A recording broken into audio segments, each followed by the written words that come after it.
हादिया, आज क्या दिन है? आज 14 अगस्त है। 14 अगस्त को क्या हुआ था?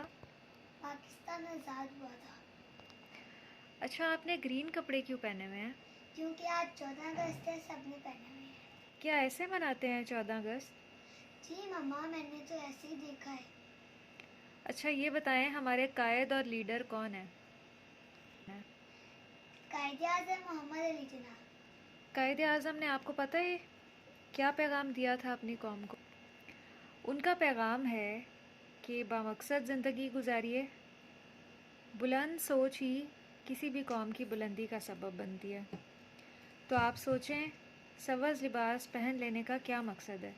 क्या महज अपना ज़ाहिर तब्दील करने से हम तरक्की याफ्ता हो जाएंगे? कभी भी नहीं। फिर कैसे होंगे? हम अपने बातिन की इस्लाह करके तरक्की याफ्ता हो सकते हैं। और वो हमेशा यकजहती, इत्तेहाद और तंजीम का दर्स दिया करते थे, लेकिन हमारे नौजवान आज इस जज्बे से खाली हैं। क्यों खाली हैं?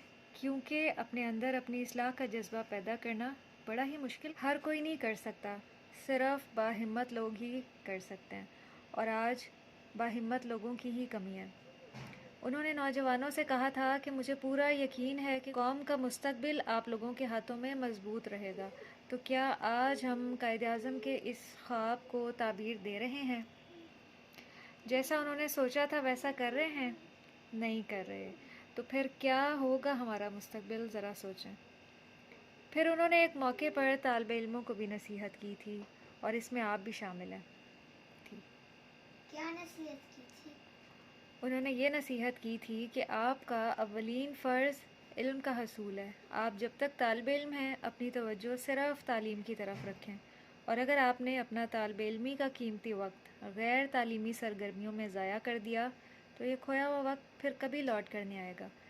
तो आप बताएं कि जो गैर तालीमी सरगर्मियाँ हैं वो कौन कौन सी? लैपटॉप पे ज़्यादा वक्त मोबाइल पे ज़्यादा वक्त गुजारना, हर वक्त खेलते ही रहना।